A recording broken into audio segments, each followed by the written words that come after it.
And keep on talking, by the way, just so you know, just for the record, tell everybody where you got your hair done. Yeah, WeGrowHairIndy.com.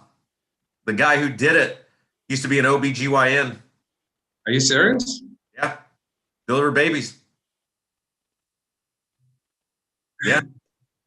You're being serious. The guy. Welcome, sir. Welcome, Ben Stein. Wait a second. Are you in San Francisco? No, he's in Indiana as always. But he was just telling me before we start the show, sir, if you could hear me, he was just telling me that the guy that gave him his hair used to be an OBGYN. So he went from one end to the other end. And on that note, Ben, you look great. I want to welcome everybody to the world according to that man, Benjamin Jeremy Stein.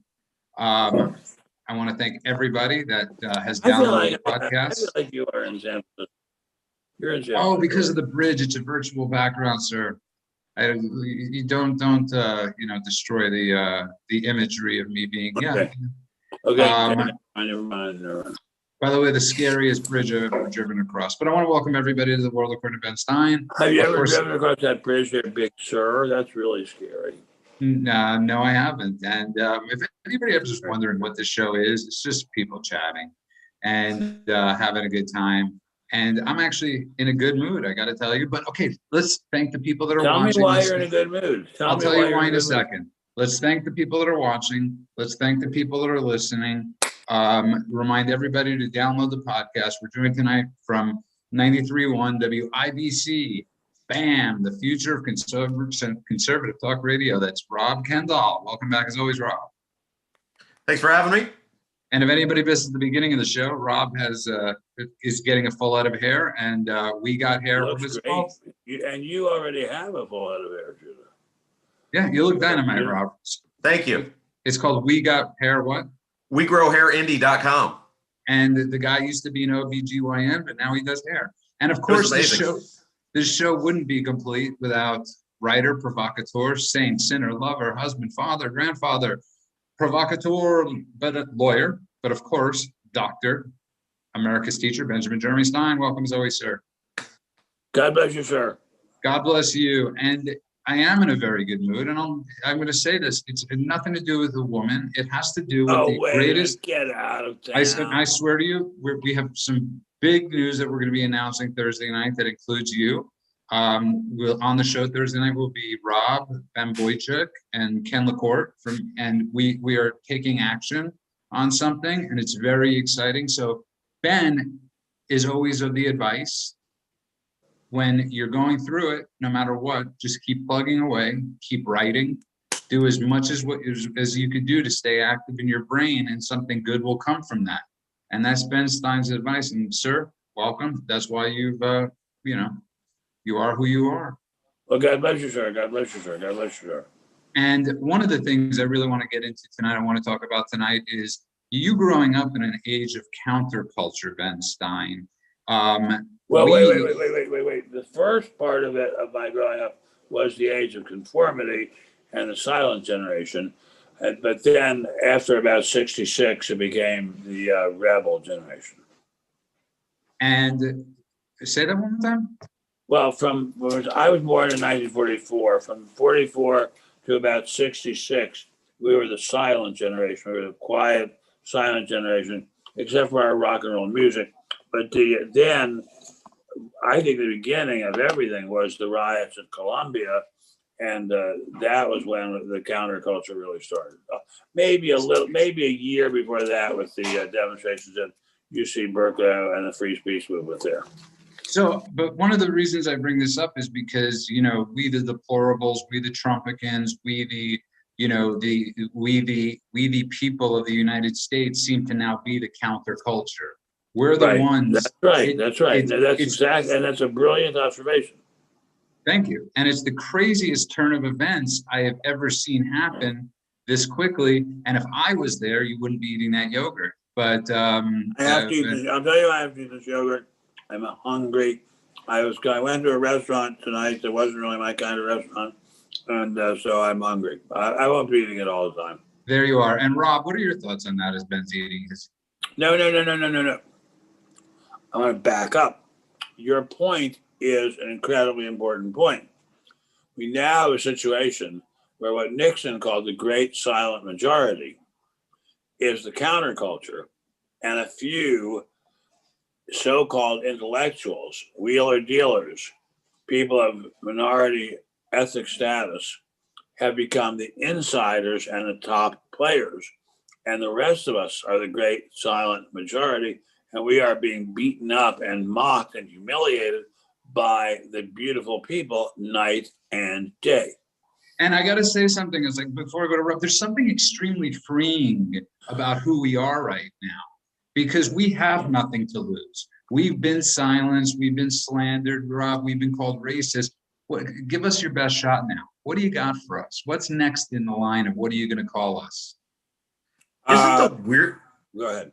Isn't the weirdest part of this though the insanity from corporations? And I mention this because, like, the All-Star game moving out of Georgia to another place that has tougher voter ID than Georgia has, and baseball through back channels is now essentially putting it on these corporate sponsors who said they were going to pull out. And we're seeing this all over the place where these large corporations hate Republicans or hate conservatives to the point where they're willing just to not have their business anymore. I mean, remember Michael Jordan, Republicans buy sneakers too. It's like these corporations are just willing to lose a huge swath of their customer base, and they don't seem to care. I don't think that's it. I think the people who run the corporations are cowardly chicken shit guys and gals who are scared of the media attacking them. They're scared of black people attacking them. They're scared of Jewish and so-called intellectuals attacking them. It has nothing to do with them losing their business. They're just scaredy cats, and they know nothing about what they're supposed to be doing. And I'm going to explain to you about this after I eat this spoonful of yogurt. As we take this quick break. I'm kidding, Rob. Go ahead. This is really important. But Ben, in the case of moving the All-Star game, they took $100 million out of a predominantly African-American community with, in many cases, predominantly owned African-American businesses, and they put it in a place that's like, what, 70, 80% white? I mean, it doesn't make any sense if you're. But it does. But it makes sense to them. 92%. They are not very smart. Is it? And when the media starts criticizing them, they turn tail and run. They are chickens. They have no guts. I mean, these people who run these corporations, you think to yourself, oh, here's Joe Schmeckel. He runs the XYZ gigantic corporation. He must be tough and smart and insightful. No. They work their way up the corporate ladder. They're bureaucrats. They work their way up the corporate ladder. And they're scared as hell. They're scared as hell of being called racist. They're scared as hell of being called bigots. They're scared as hell, period.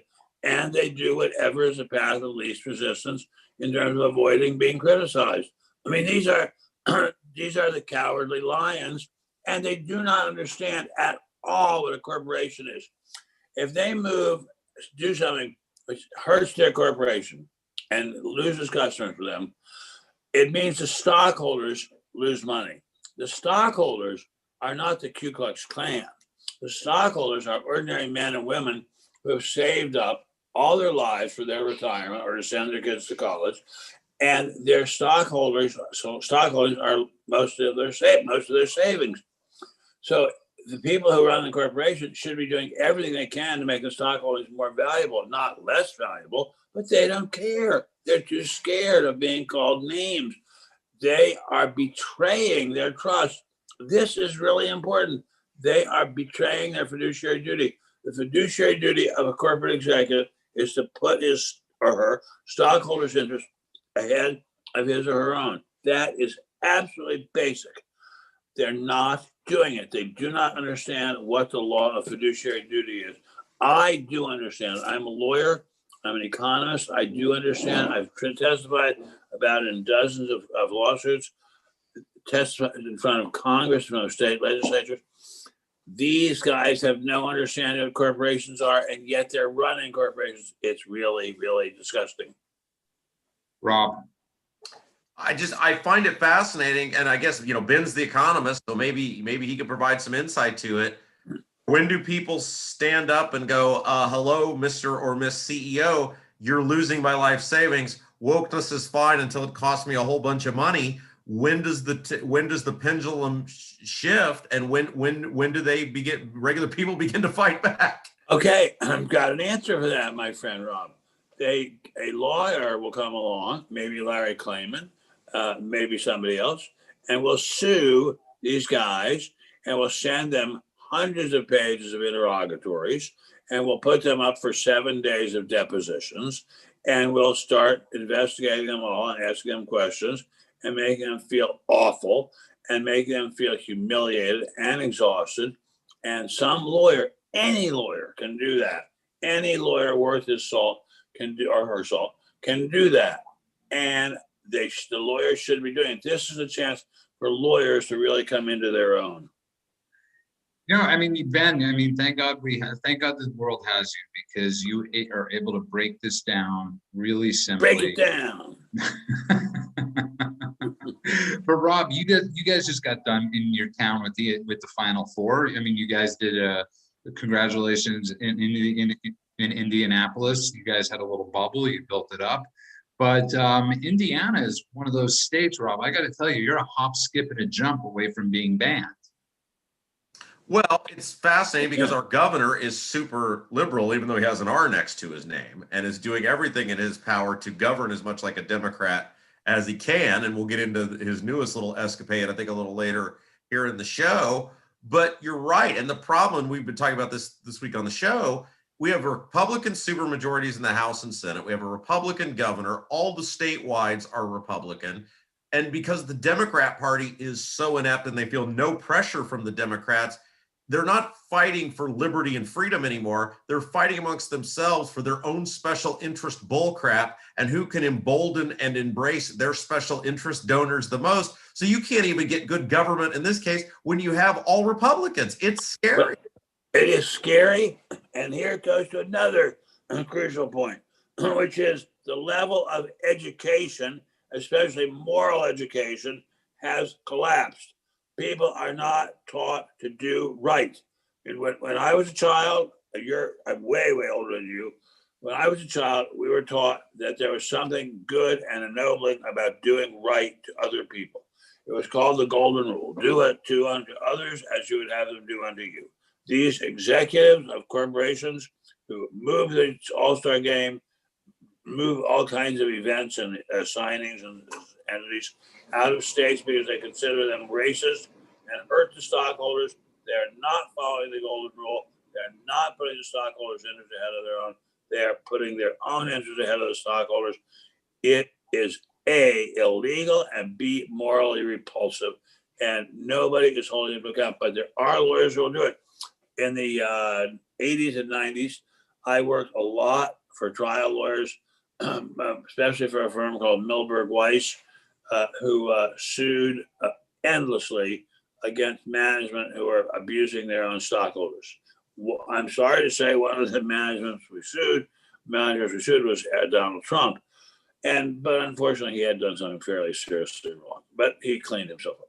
And we've got to have lawyers like that who aren't afraid to go into court, sign up somebody for, as I say, for 7 days of depositions, file 100 pages of interrogatories, put up all the boards of directors, all the directors on the boards for a week of interrogatories and depositions.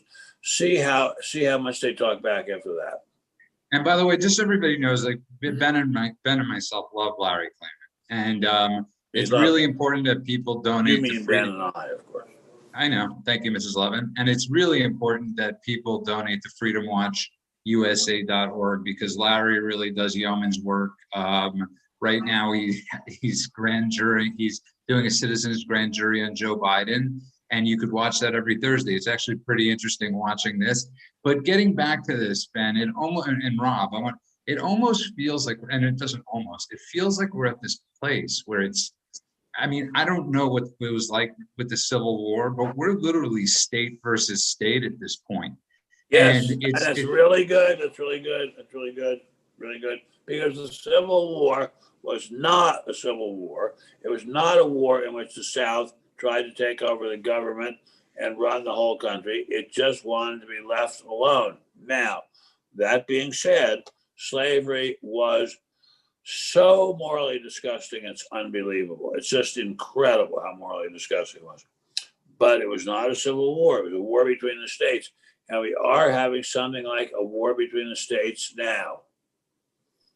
Yeah, you're completely right. And if you're in a state right now that's borderline, you have to be petrified, because what they're doing is essentially extortion, Rob. It's blackmail. I mean, let's call it what it is. This is mob. Everything they accuse Donald Trump of. Mob rule by the mob, the media mob. The media Rob, mob. Everything they accuse Trump of, Rob, they're doing. You know, whether from fascism to running something like the mob. I have never seen what the extortion that they did with Major League Baseball in my life. Yeah, it's scariest. Mean they are. I'm sorry. I beg your pardon, Rob. It's up. You're up. I beg your pardon. No, go ahead, Ben. Go ahead. It is frightening how frightened the corporate power structure of America is. These guys are weaklings. They're punks. These guys who are bowing down to Black Lives Matter, they're punks. Black Lives Matter is not a serious organization. It's a fundraising entity to get money from guilty white liberals who have no understanding of where the violence in the Black community is coming from. It's just an extortion opportunity. And these people running the big corporations have no understanding of it at all. None, zero. I know you like him, but I'm just going to say there are a few of the preachers that must be looking at this right now going, man, if this was only 30 years ago, we'd have hundreds of millions in the account and not, those shakedown artists. But on that note, if you just tuned in, you are listening to The World According to Ben Stein. I want to thank everybody that's listening in the chat. We are reading your chat, and we're humbly thanked for all the downloads. Don't forget to download the show too, and all that fun jazz, and subscribe to Ben's to Ben's newsletter, benstein.substack.com. We have some exciting news that we're going to bring to you Thursday night. But of course, tonight we're joined by Rob Kendall from 93.1 WIBC, BAM, the future of conservative talk radio, and of course, Benjamin Jeremy Stein, as always. But as we're talking about this shakedown, and I want to get back to the punk thing in a second and how we're the counterculture, but I don't want to miss Rob's story that he told me, Ben, today on the phone. It was frighteningly funny. So two things. First of all, if I just real quick on this comment, the topic we were just on.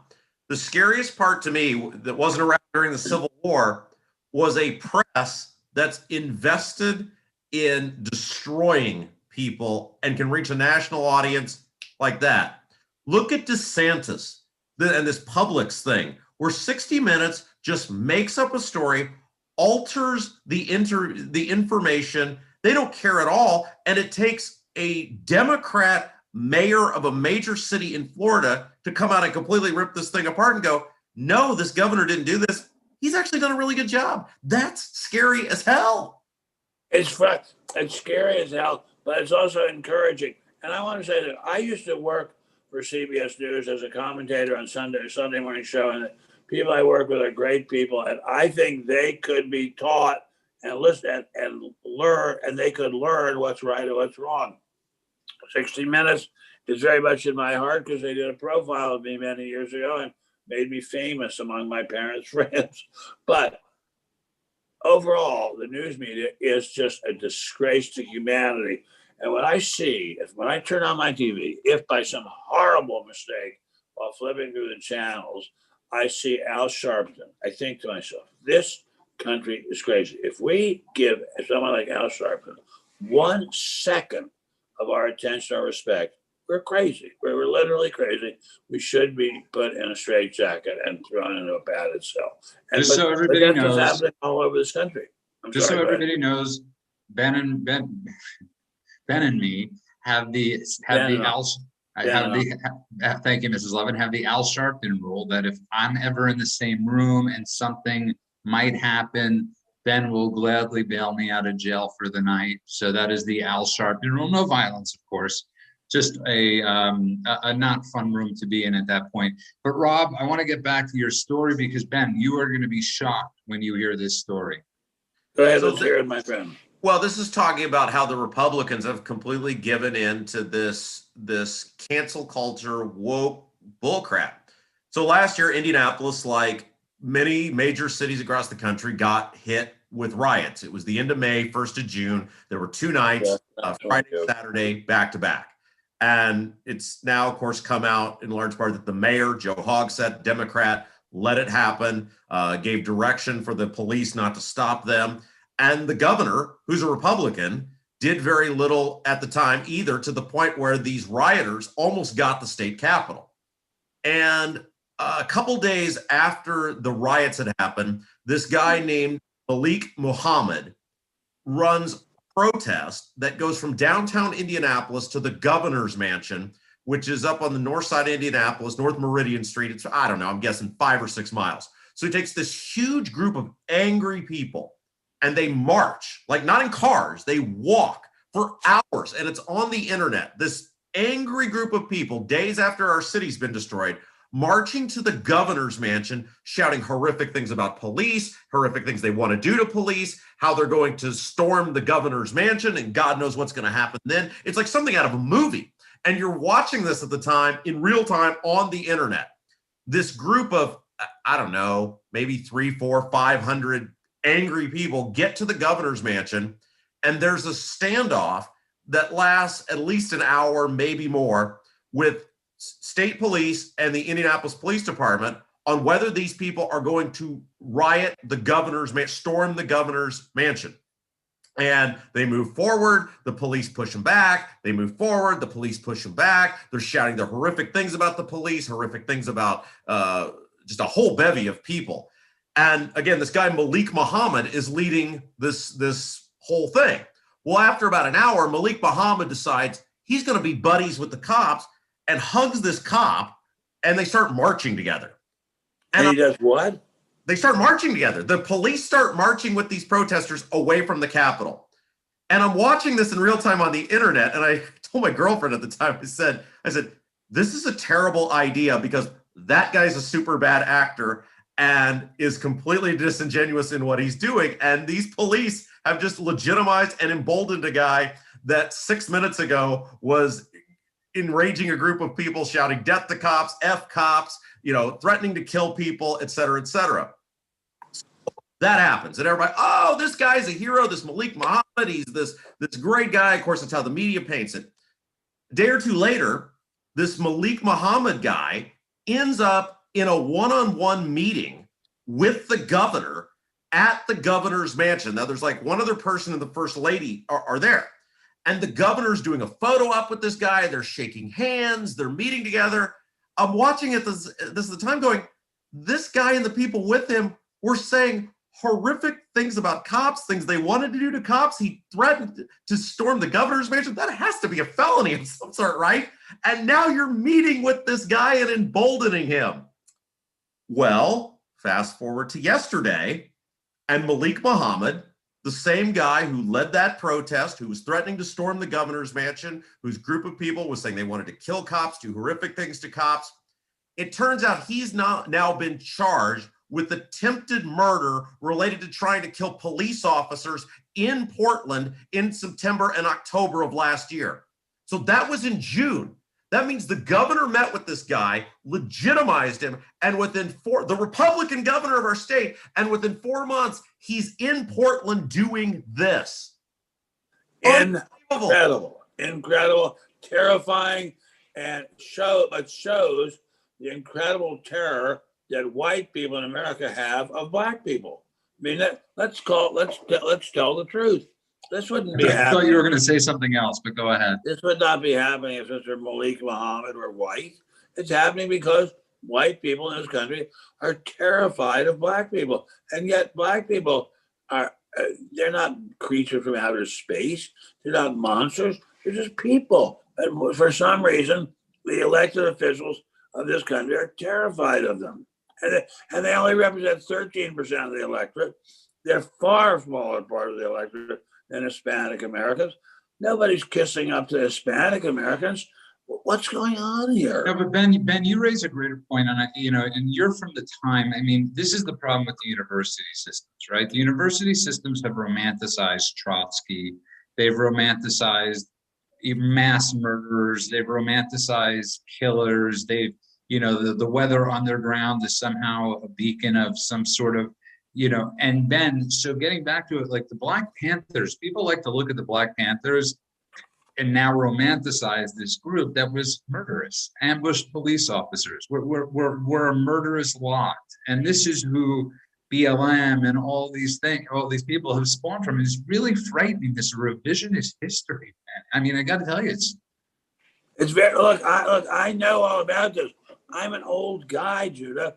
I worked with the Black Panther Party in New Haven, Connecticut, where they were founded. My wife did too. She's a saint, a living, breathing goddess saint. We worked with them. We thought they were great people. They told us they had a free breakfast program, and they would give money, and they'd give food. If we gave them money, they'd give food to poor, impoverished Black children so they could have a hearty breakfast before they went off to school. We ran something called the Yale Law School Film Society. We showed great movies. We brought in famous directors. We raised a lot of money. Gave it to them. What was apparently, the money didn't go to buy food, went to buy weapons, went to buy drugs.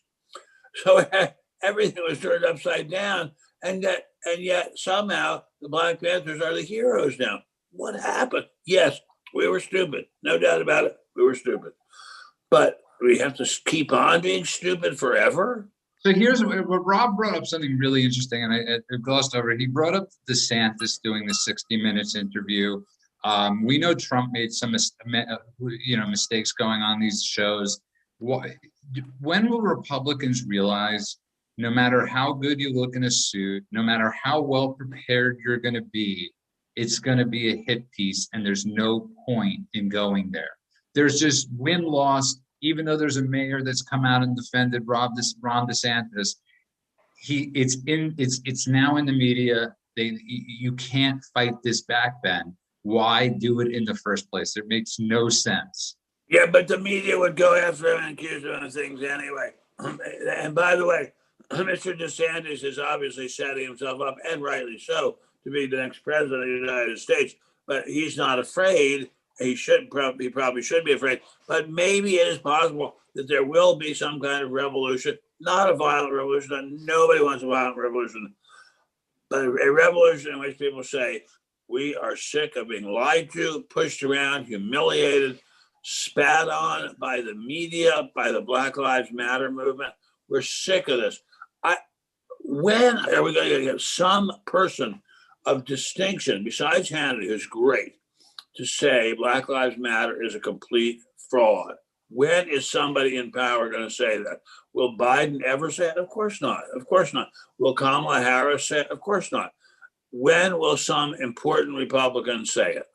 I don't know. Maybe never. But when will Mitch McConnell say it? And that's the part of the problem, is the narrative with the Black Lives Matter thing, because their charter is anti-Semitic. Their charter is anti the family. Their charter is it could have been written it's the same pamphlet. Could have been written by Julius Streicher.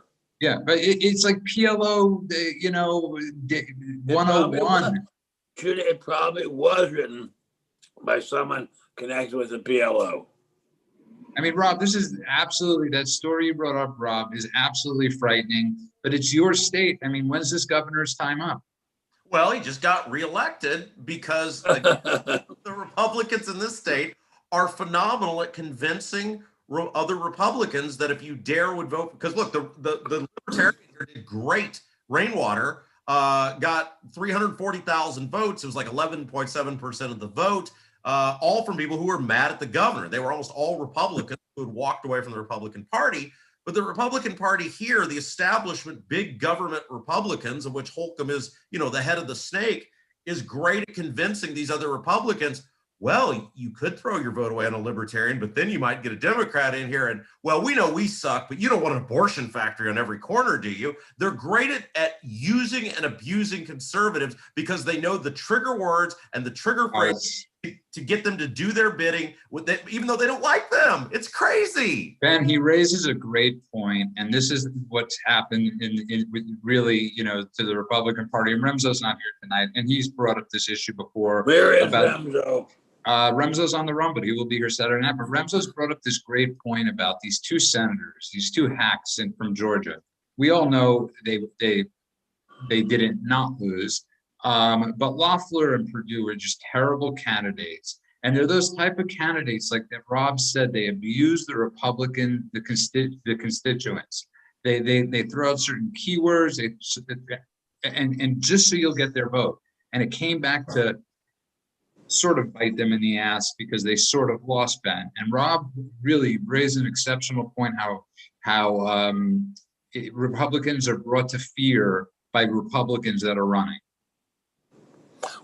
I don't know if it's Republicans who are brought to fear by Republicans, but we're certainly in a state of fear. I mean, I'm glad you brought that up. You and I have talked a lot, and I've written a lot about how the Biden administration should be called the Ministry of Fear, because what we're being told is be afraid, be very afraid. If you don't kowtow to Black Lives Matter, if you don't kowtow to the most violent segments of the African-American community, you better be afraid, because either we're going to kill you or we're going to call you a racist and cost you your job and your family and your friends.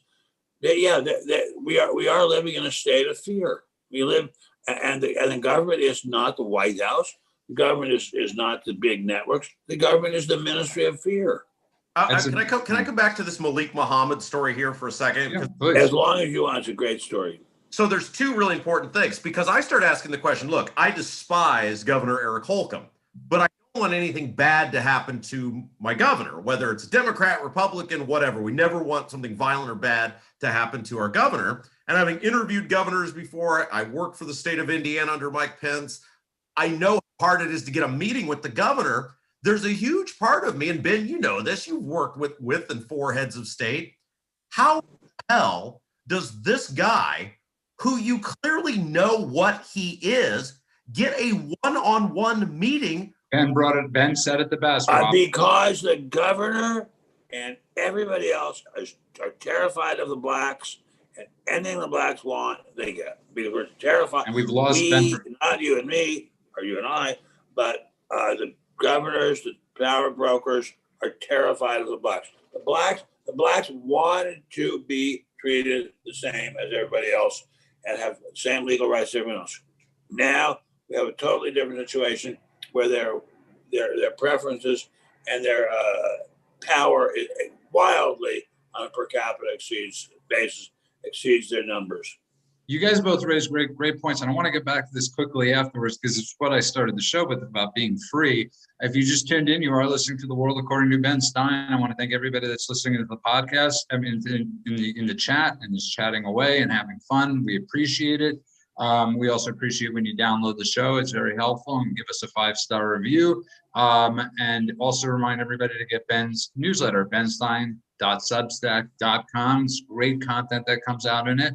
We're joined tonight by Rob Kendall, who's got more hair every time you see him, from 93.1 WIBC. I just can't get over the fact that you're a guy that does your hair was an OBGYN. Great, isn't it? It's that's great. It's wonderful. True story. So he's chatting with me. So can I tell the story real fast? It's an incredible story.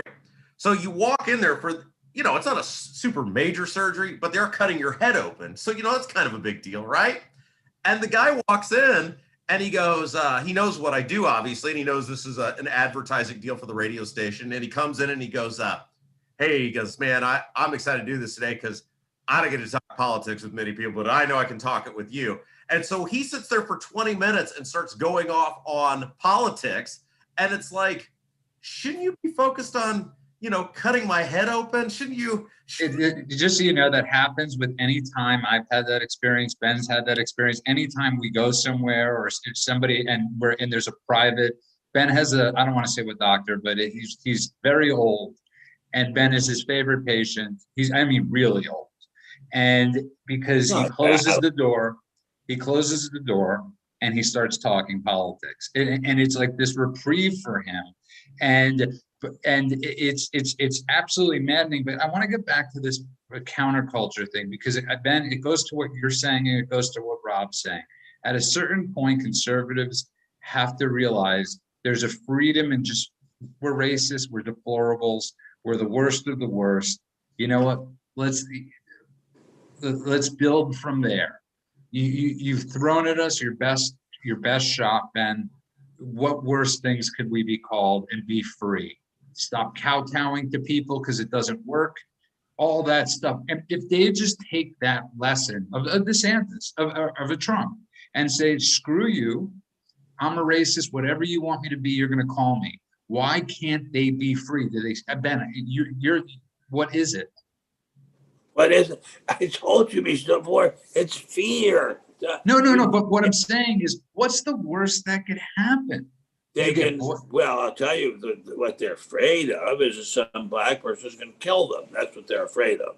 What they're afraid of after that is that the black people will form a block with the liberals and the dopey housewives and gender fluid people, and also dopey house husbands, and will vote them out of office. They're scared. I mean, they're scared to death. They are afraid. It's the whole government is now the whole country is now the ministry of fear.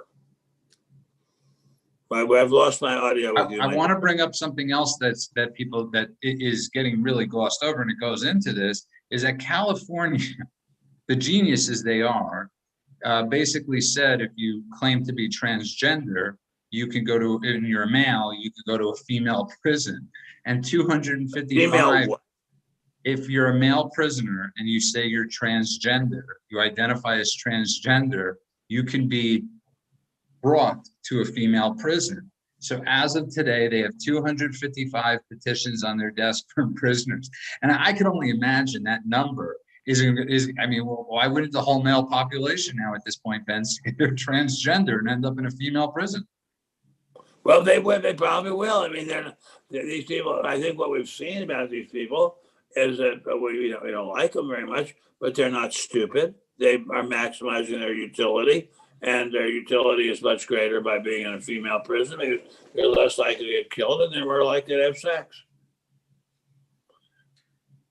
So they're maximizing their utility. Is it my turn? Yeah, go for it, Rob. So and Ben, you can speak to this because you spent so many years around these people, and this has always floored me: the need to be liked. Isn't that a big part of it? And it's like when I was elected, and then when I worked in politics, I've got enough friends. Like, I didn't like hardly any of the people I was around there, and I wouldn't have ever wanted to be friends with them. But it's like these people need to be liked by these people that they're around, and that's really weird to me. I think it's more basic than that, my friend. Yes, we all want to be liked. Everybody wants to be liked, but I think they are physically afraid. I think they're afraid. I mean, they saw these riots last summer. They saw black people throwing things at the police. They saw black people setting things on fire, and they thought, I don't want to have somebody throw a Coke bottle at my head and kill me. I don't want to have somebody set my house on fire and kill me. They're scared. They're scared. We have an America where the ruling class is running scared. Yeah, I mean, you're completely right. But I want to get back to this thing, sort of, Ben, where we touched upon with the Civil War, and I look at states like there's a limited number of states that that Democrats are going to constantly be throwing business towards at this point, right? So you have states that aren't going to accept the trans laws. You have states that are going to go harder on voter ID and registration. So basically, all these states right now that are passing these laws have the fear of God in them of losing capital. And like I said, that's extortion. It's on the biggest scale I've ever seen. What is your suggestion to these states? Because you brought up lawsuits before. Can't Georgia, if they were normal, file a lawsuit against Major League Baseball for $100 million? Well, why can't they file? What I would say, rather than that, if I may respectfully say this, instead of that, the state of Georgia has huge, gigantic pension funds for the employees of the state of Georgia. Why don't they sue these corporations for breach of fiduciary duty through the management of these corporations for breach of fiduciary duty for not maximizing the value of their shareholdings by kowtowing instead to Black Lives Matter. Why can't they sue over that? No, I mean, it's like we all woke up in a place that we don't recognize, and it's absolutely a frightening thing. But again, I get back to this, Ben.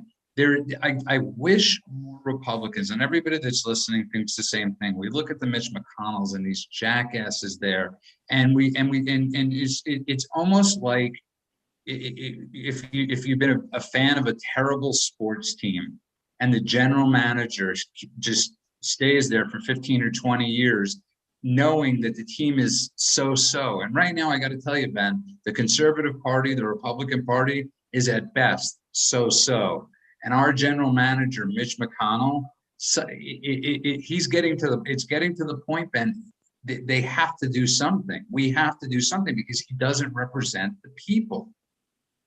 No, he doesn't represent the Republicans I know in North Idaho, or even in South Carolina, or even in Southern California. I like Mitch McConnell. I think he's done very good work in many areas, and I actually like him. But I think we need somebody a little more rough and ready to take the fight to the enemy and to explain what's going on here, and to explain that the heads of Coca-Cola, the heads of Delta, the heads of whatever other corporations got on the case of the about the baseball game, that those people can be sued. And I want to tell you something. I've been sued, and I've been part of a lot of lawsuits. It is really torture to be put in depositions week after week. It is really torture to have hundreds of pages of interrogatories to fill out. Why? Those are weapons we have. Why don't we use them? So my question to you, and I think everybody wonders this, is you have a Senate right now. There are 50 Republican senators. Why can't, to quote Brokeback Mountain, why can't they quit Mitch? At a certain point, there are some senators. Sorry? He's their friend.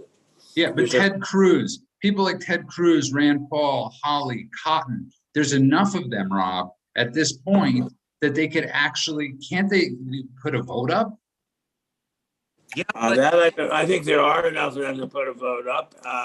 But what good would it do unless they got somebody who was like a Trump-like figure who was willing to go out and fight? I mean, how many people do we have in the Republican Party who are really willing to go out and fight? Maybe 4 or 5, Rob. What's the old saying? If you come for the king, you better not miss, or something like that. Yeah, right.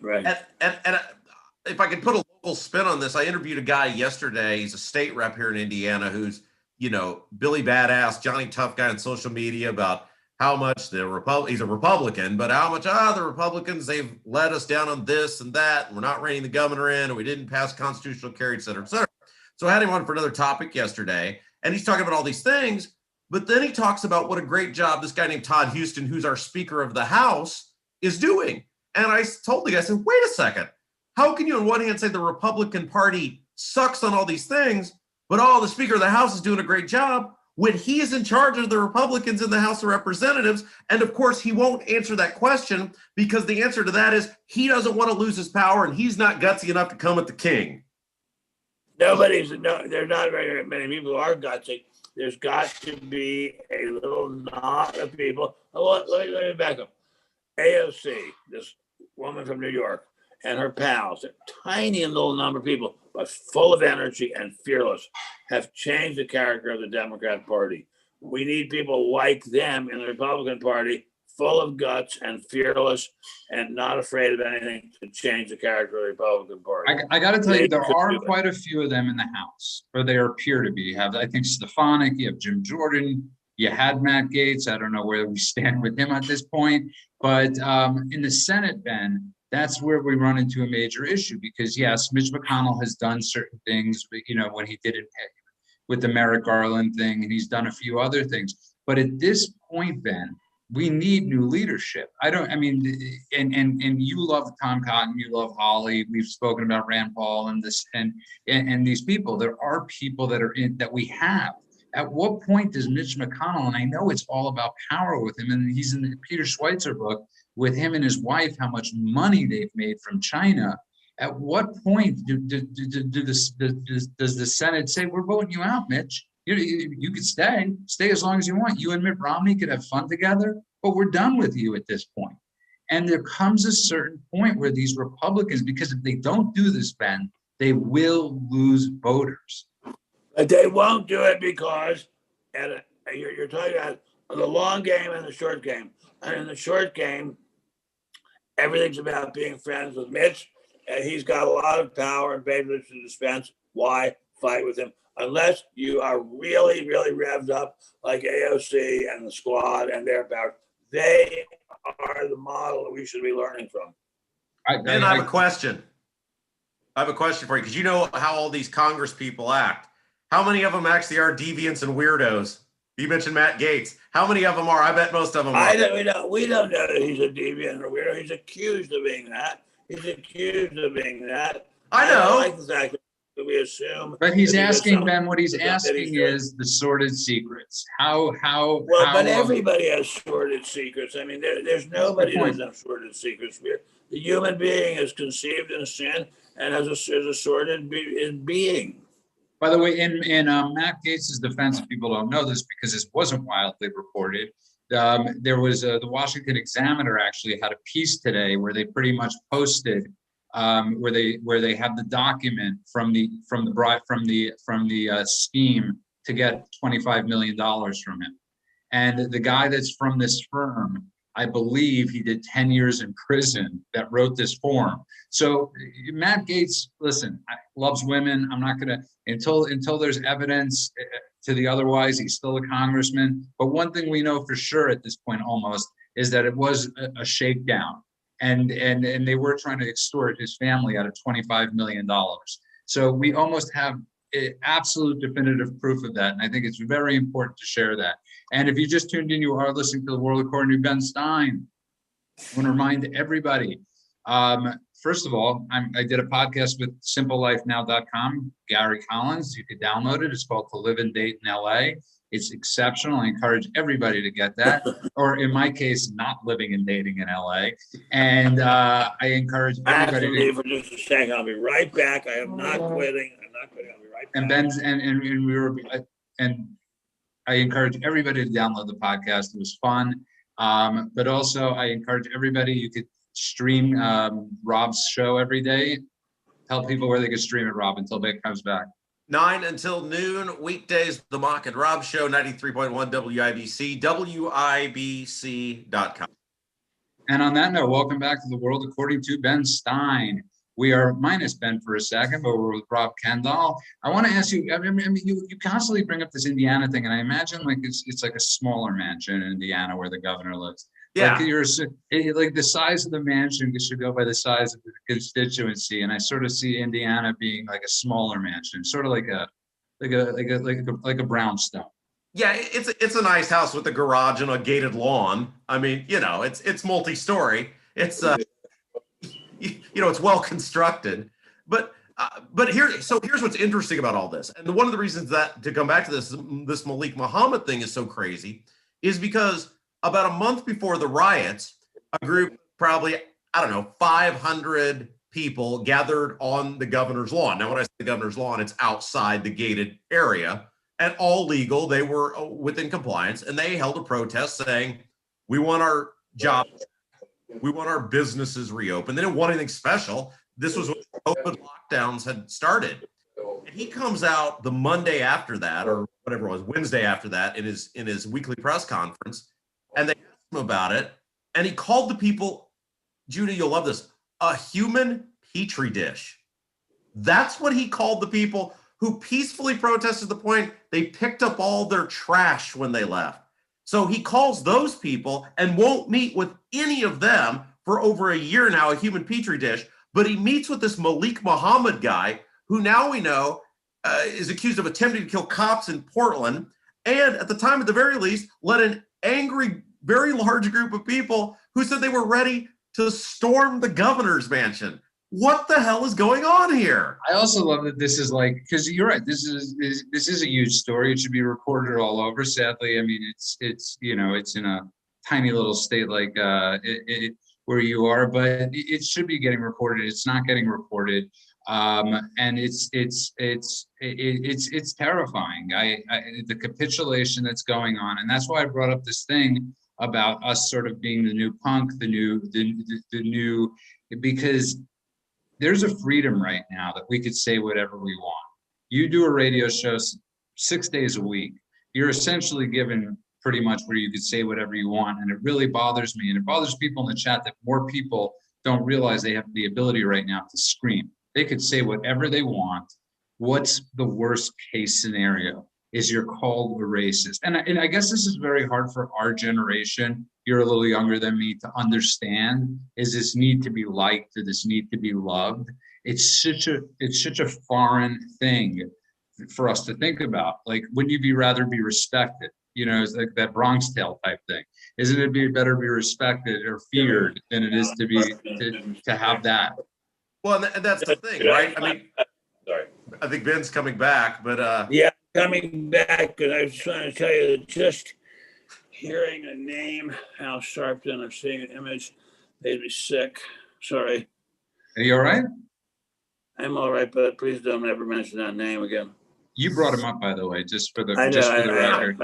I know it's my fault. And please don't bring up the name of Malik Muhammad and Ben. You were missed in the time gone. Oh, but Ben, Richard Nixon, he didn't need to be. I mean, I'm sure he would have wanted to be loved, but he didn't need it. He had an agenda. He set forth with it. He took a bunch of abuse. More abuse, terrible abuse, and more terrible abuse than anyone else would ever have to take ever in history. Other than Trump, maybe. I think Trump even more abuse. Well, no. You're right. So, but I want to. Why can't more Republicans learn from the Nixons, from the Trumps? Why the people that actually got the prize? Well, Nixon was a remarkable man. I mean, Judah. Nixon was a remarkable man. It's just no. Nixon was a remarkable human being. I just this afternoon, had the incredible pleasure of going out to Mount Vernon, where George Washington lived. I'm not saying Nixon was George Washington. Clearly, he wasn't. But he was a man who was fearless in terms of doing what was right. And he did what was right. And he changed the whole world, even though he was hated and abused. He saved Eretz Israel, saved him. There would be no Israel without Nixon. Yet the Jews kicked him in the teeth over and over and over again. He made more progress on civil rights than any other Republican president ever has. Black people kicked him in the teeth over and over and over again. He did what was right. He was not afraid to do what was right, even if he got in trouble. We need more like him. There aren't many. And that's really the maddening thing. I mean, that's what it's like. We could keep beating ourselves up, but that's the maddening thing. I really do want to look into for next show what the Senate rules are, because we do have it in the House. We have a strong House, Rob. I think we have a fairly strong. They're fairly young. We have a good House going. The problem is in the Senate right now. Is we have Republican leadership, and that is, frightening. You have the Mitt Romneys. You were doing so well and not saying no. It was unbelievable. I know, but you got up and it threw me off. So yeah, I'm sorry. The lesson for not saying is not to get up. I just felt sick. Sorry. It's okay. We've all been there. You know me more than most. But I want to get back to this really quickly. Somebody keeps on asking me about something with hyperinflation. How come I never get to see the chat, by the way? Well, because you're not in YouTube. And I guess somebody out there has a very, very big fear of us hitting hyperinflation or taxation, the cause of inflation from taxation. I don't know. I'm not an economist. Yeah, I don't think that concept, if this gentleman or gentlewoman has that concept, he or she has it to himself or herself. Okay, well, there you are. I might have asked the question incorrectly, but you seem to have asked it in the chat quite a few times. I could just be a terrible reader, but I want to get back to this, how the counterculture thing, Ben, because you're in Washington right now. Rob's in Indiana. Obviously, I'm in California right now. When, in the 80s, in the 80s, by accident, we had a fantastic counterculture in a weird way with Reagan and greed and sort of like this romanticism of a different time. It was the 80s were a lot of fun, I got to tell you, as growing up in the 80s, Ben. But we as a Republican, I'm just I said it again. Let me just tell you something. The 80s were a lot of fun. The 60s were a lot of fun. 70s were a lot of fun, except for the killing of Nixon. That was not fun at all. But we used to have better moral characters running this country than we have now. I mean, think of the moral character of the people we have running this country now. They bow down to rioters and demonstrators and killers. I think Rob's story is incredibly, unbelievably important. It's an unbelievably important story. We've got to remember that story. The politicians of this country are such cowards. It's unbelievable. And so stupid, it's unbelievable. And we follow them. You brought up a great point right now without even realizing it. And both of you did. It was fun. It was fun. It was fun. Are people actually enjoying themselves right now? Are these people on the left right now enjoying themselves? Does this, they look miserable. They have everything they could have ever. They are miserable. It's like they got everything they wanted and they're still miserable. And it shows, don't, you get what you want and you're still miserable because if you're not fit inside, and we all know they're mentally a little unstable, Ben, but they have everything they want and they're miserable. They're angry. You can't always get what you want, but if you try sometime, you just might find you get what you need. But let me ask you a question, Rob. Have you ever met somebody on the left that's actually overjoyed right now, that you walk around with, that shares these viewpoints, that, that loves BLM, that all this stuff, that's actually happy right now? That's funny. I do actually have some relatives who respect BLM, and that I find so unbelievable. I can't even start to describe it. We talk about this on the air quite a bit, and I've come to the conclusion that you can't really be happy because that monster of hardcore leftism, socialism, communism, whatever you want to call it, it's like a black hole. It just keeps eating itself, and it has to always get bigger and bigger and bigger and find new people to hate, because hate in many facets is what fuels its. Very beautifully put. Hate is what they eat. Hate is their diet. That is excellent. In 1984, when people were bored, the government would have a 2-minute hate. Then they'd show a picture of Big Brother, and people would be calm, and they'd hold up their hands like this. Hate. Yes. That's what Black Lives Matter is selling us. Hate. It's a real, Democrat Party is selling us. And you spoke about an industry before. That's the industry.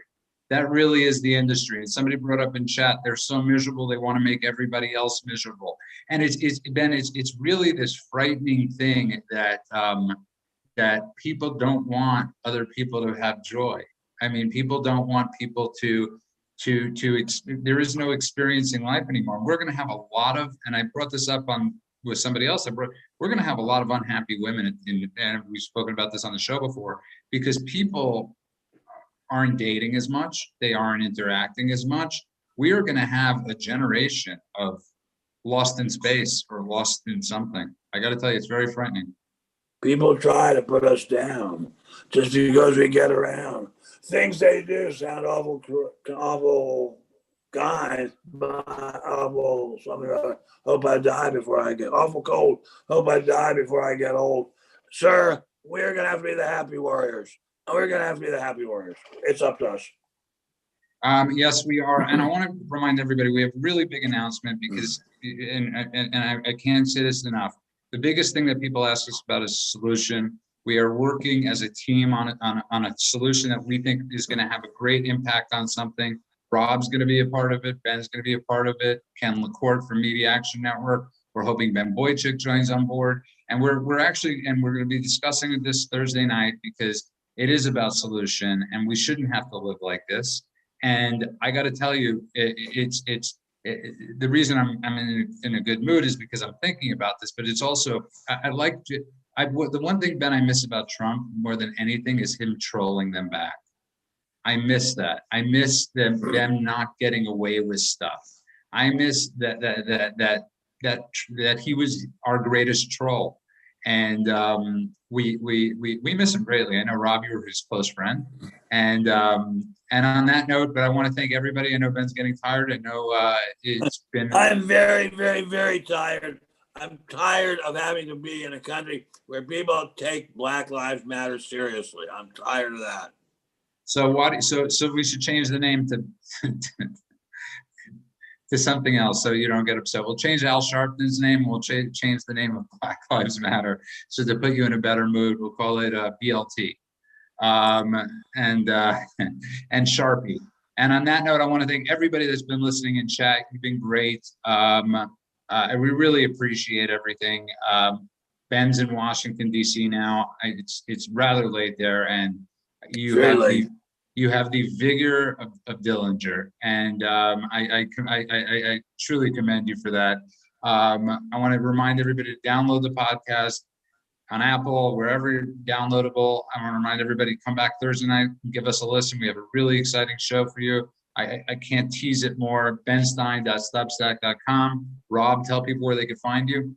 93.1 WIBC, WIBC.com, weekdays 9 to noon Eastern. And we'll see you. We have a fan right now in Tyler, Texas. Good luck, safe travels, our friend. You could find Ben on Parler at Ben Stein, and you could also find him at spectator.org. Read his columns. They're amazing on a daily basis, or pretty much daily basis. Ben Stein's daily diary. And Ben, you want to sing us out? Sometimes I feel like a motherless child, a long way from home. That's all.